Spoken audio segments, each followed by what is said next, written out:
Hi, this is Jenny Brav of Radiant Wholeness Healing, and today I really wanted to have a conversation with you about your authentic yes and no, how you can really feel internally what is resonant, what is dissonant with you.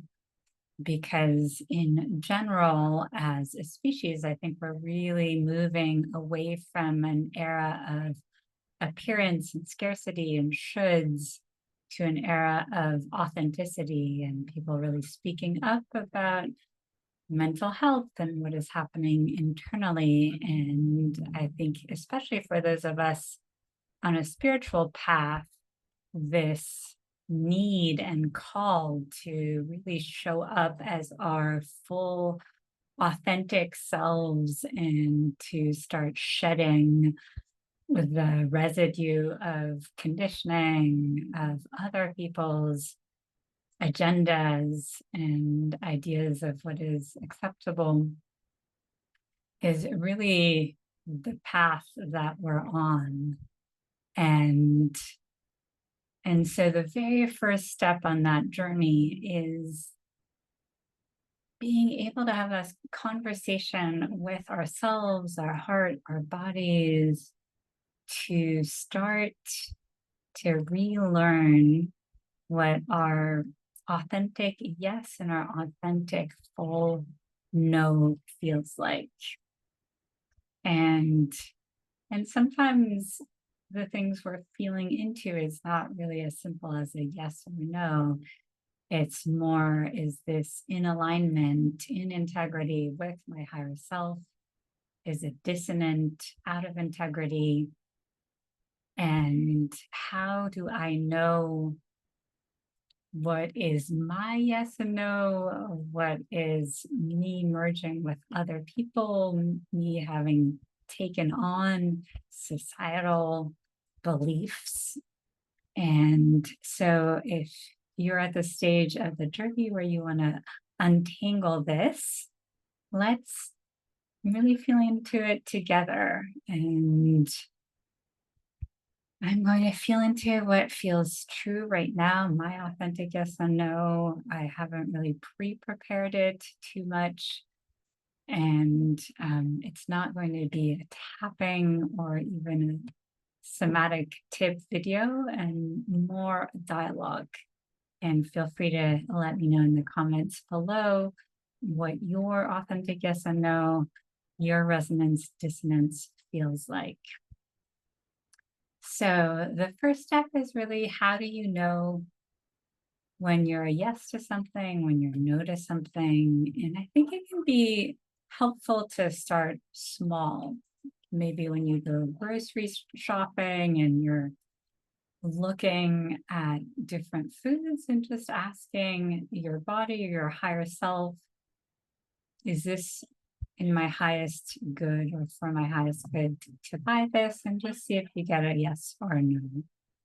There are lots of different tricks and tools for the yes and the no's. So you can close your eyes and ask your body what is a yes and what is a no for you. If you want, we can do that together. So just closing your eyes, taking a deep breath.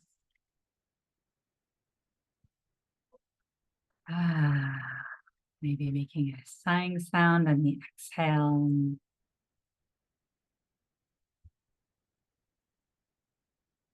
Really taking this space to drop in. And as you do, just ask your body, what does a yes feel like?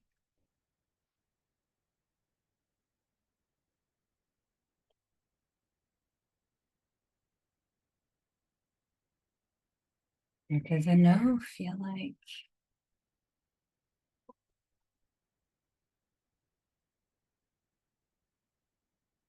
And just noticing without judgment, and if it's not clear, that's okay too. There's no right or wrong answer to this, as we're really in this phase of deprogramming the right, wrong conditioning a lot of us have had, of needing to get the right answer, kind of the weight and pressure we might give to that. Whereas this is really just a conversation and exploration and curiosity.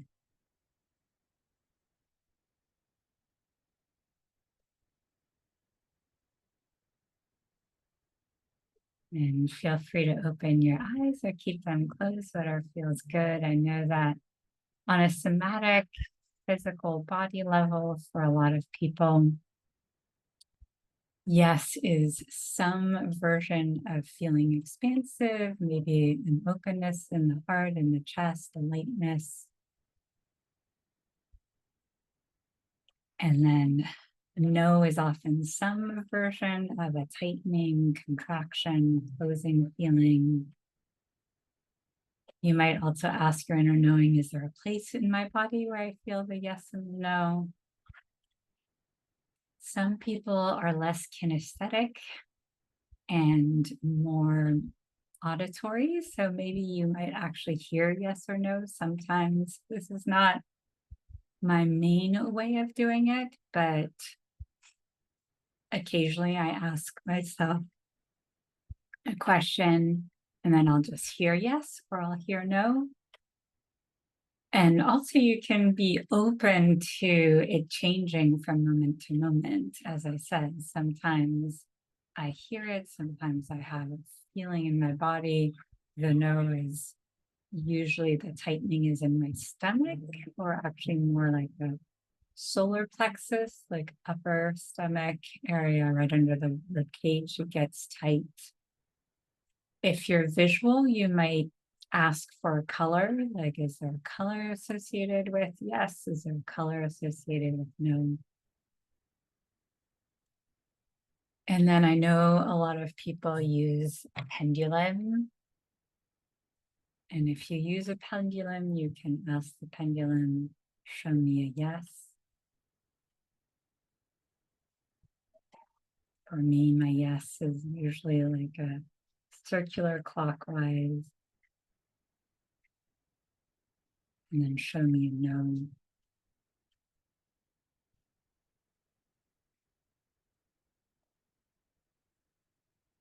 And for me, the no is usually like side to side. Some people do muscle testing.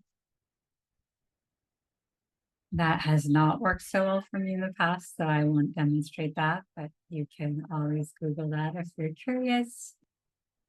Another thing that I've done, especially in supermarkets, that has worked well for me is kind of a full body yes or no. And for me, when my body tilts forward, it's a yes. When it tilts backwards, it's a no. So I've done that, like looking at a product to see if it's in my highest good. And again, really the best quality to bring to this exploration is play. There's no way to get this wrong. My experience with my intuition is that it's very different from mind. And so it's really, really that moment to moment feedback. And so I might get a yes about something one day and a no to the same thing 3 days later. And my mind is like, see, we can't trust our intuition. Right? And really, it's just that on an intuitive level, it's all about flow. And it's not very linear. There's no attachment to the intuition having to be right and accurate for us to trust it. Really, it's more being able to bring fluidity and trust to the conversation and not holding on so tightly to it being right or wrong is ideal. And you might be hearing noise outside. It's a very hot day, unusually hot in the Bay Area. And so lots of people out, all the windows open. So it's a good opportunity to also work with accessing inner wisdom and letting go of external noise and distractions. And so that's really for me, as I said, it's the beginning conversation of what is my yes and my no, and playing with it in simple situations before you bring it to really big decisions, because otherwise the weight of it is going to interfere with your ability to trust. So, yeah, starting with what am I going to eat for dinner, or what am I going to do this weekend? Unless that feels like a difficult, heavy decision. But if it feels kind of light and playful, starting with that. So those are some of the ways. I'm sure there are many others. Oh, writing. um, yeah, I'll often ask a question, since automatic writing and writing in general is one of the ways that I access source.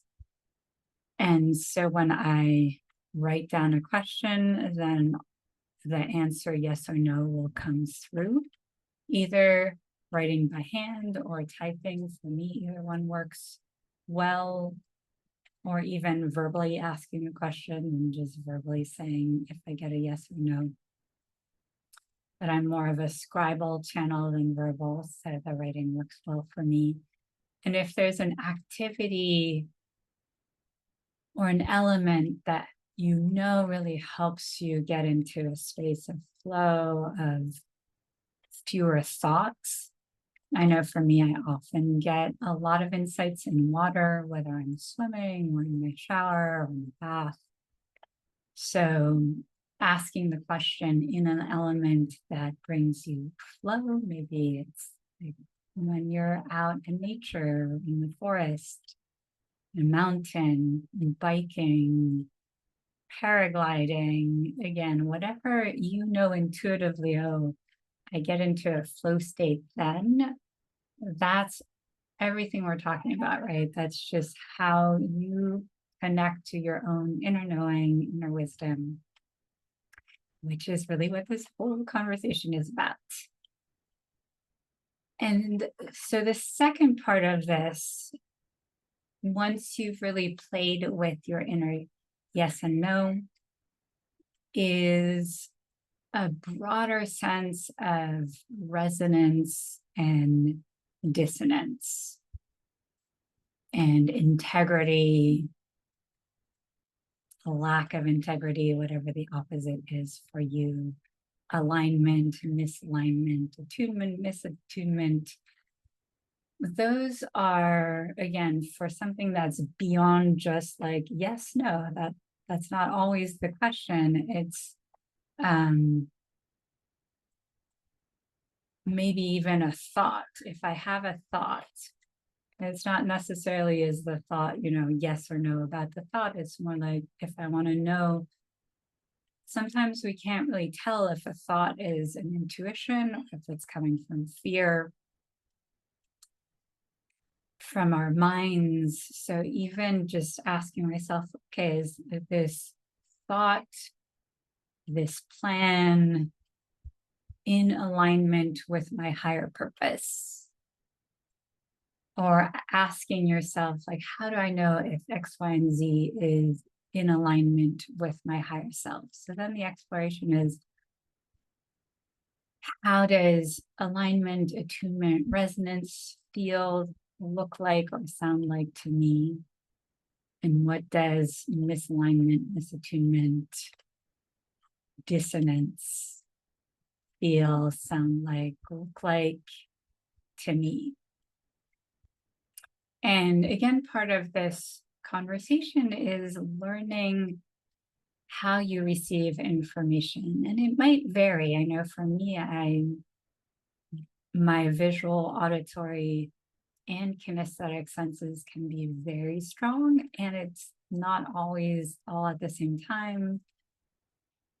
And the auditory happens more when I'm writing.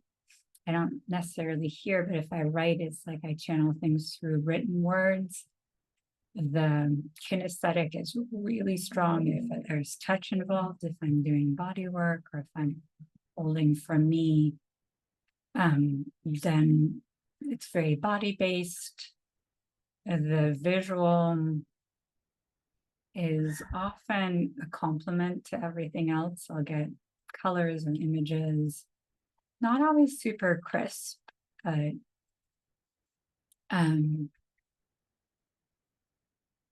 or sometimes I even have an inner knowing of what the visual is without the visual being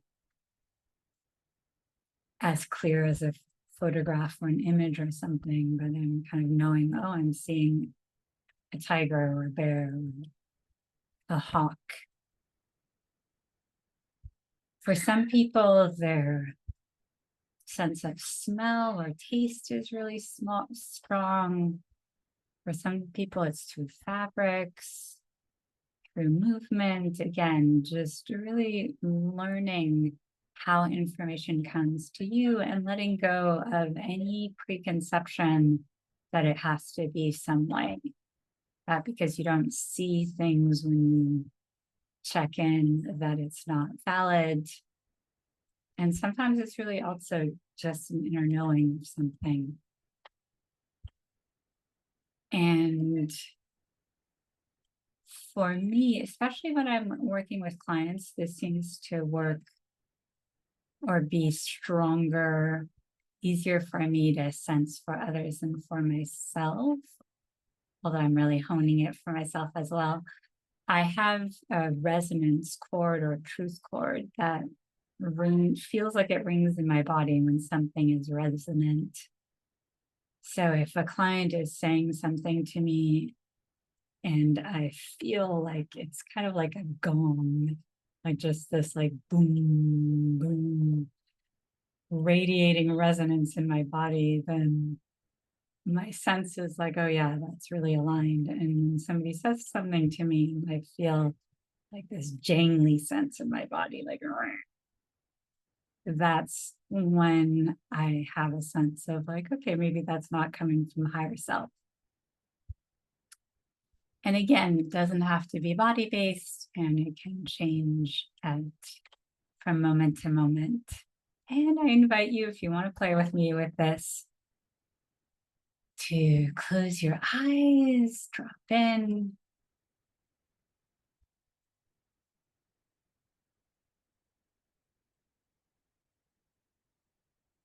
And if closing your eyes is not your way of dropping in, do whatever is comfortable for you.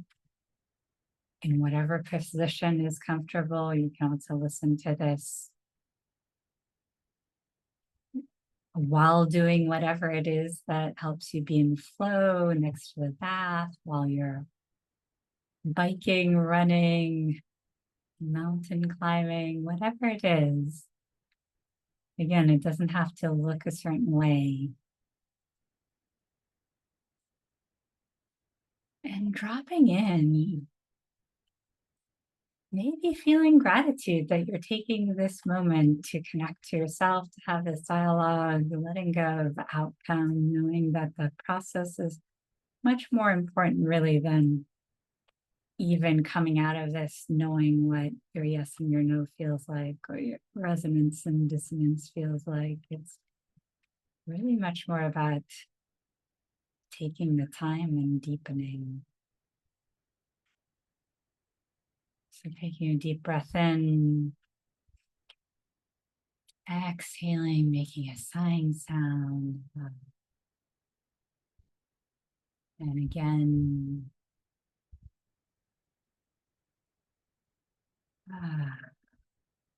and as you do, just turning down the dial on your cognitive brain, maybe imagining you're closing the tabs in the computer of your mind and opening, turning up your mind, heart, intuitive dial.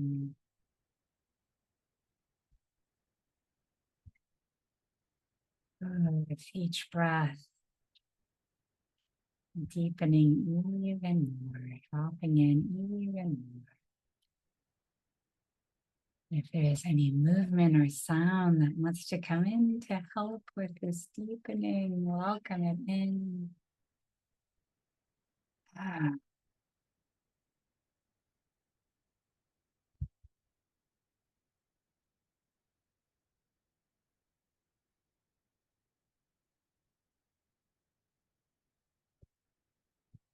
Just calling in that part of you that does know, because that part of you is here, whether you connect to it on a regular basis or not. That inner knowing, wise self, higher self, inner guidance, connection to source. However you conceive of this connection, and it doesn't need to have any label either. Just invite this part into the conversation and ask, what does inner resonance, alignment, attunement, integrity feel like, look like, sound like, smell like, taste like for me? And just allow yourself to open to anything that might arise without attachment to what form that might take, and trusting whatever emerges for you.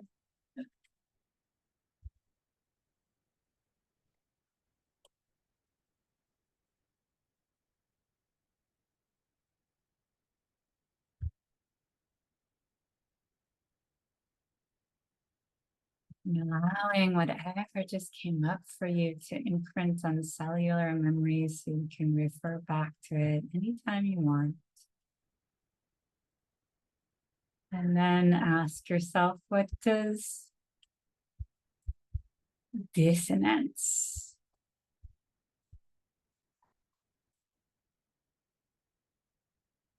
what does misalignment, misattunement, stepping out of integrity with self, with centeredness, what does that look like, feel like, sound like, smell like, taste like? And again, those are options, not that you're going to sense with all of those senses.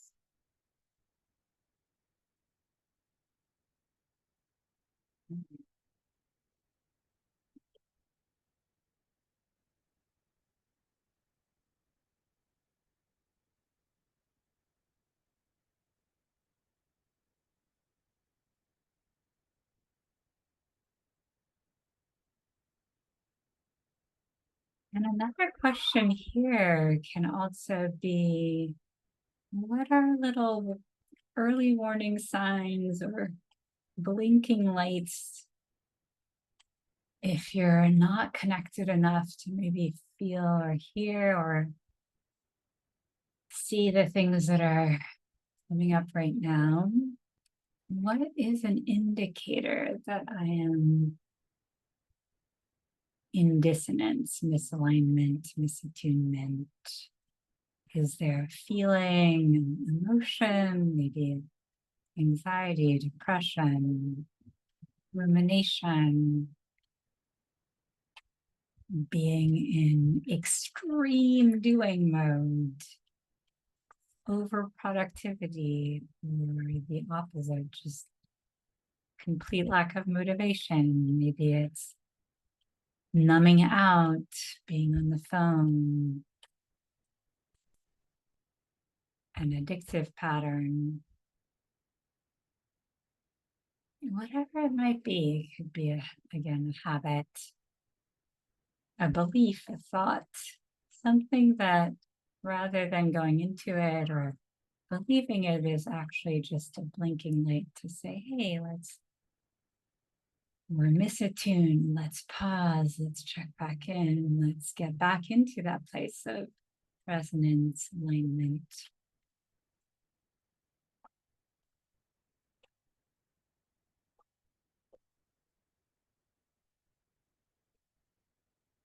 Asking your guides, your inner knowing, your wise self, soul self, source, connection to the divine,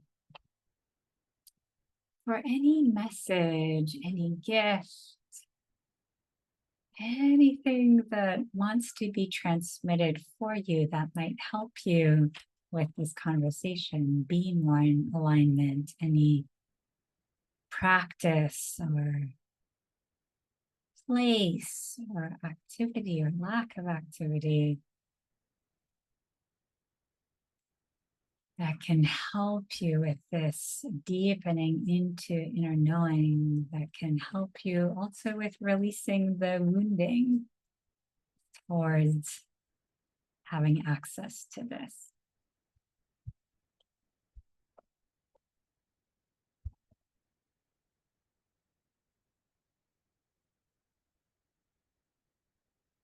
And sending gratitude for any information, any wisdom that's been received. And then before we close, I invite you to just gather from your body, your mind, your heart, your nervous system, any wounds, any stuck, unprocessed old emotions, any beliefs, any coping strategies that have been blocking you from being able to access full integrity with your own knowing, or even be able to hear the inner wisdom. And we're going to nod to everything we just gathered up. And you don't need to know what that was. The wounds, the associated emotions, the beliefs and the coping strategies that stem from that. It can be from our childhood, it can be ancestral, karmic, all of the above. And honoring how all of that served a purpose at some point, knowing it no longer serves, it is just preventing us from living that authentic, big life that our soul is calling us to. Let's release that to light and sound, vibration, energy. Feel free to shake it out, make noise if you want to. Blah. And releasing any cords that are still tying you to any of that. Back body too. And then tap all over the body to seal the healing, shake it out. Touch something grounding, holding my infinity rock.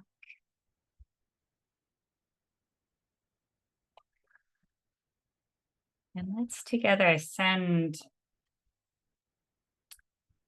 all the energy we've generated together to any part of the world that could, and people, places that could use that alignment, that attunement, that resonance. Beautiful. Thank you for going on this journey with me. Please do subscribe and like, turn on notifications, and do let me know in the comments below how this went. I kind of send these videos out from my heart to yours into the void, and it helps me know that it's being received to keep going. And of course, if you want to know more about working with me one-on-one to really deepen that dialogue with your inner knowing and wisdom and intuition, you can reach out. I have 30-minute free consultations, and the information is down below.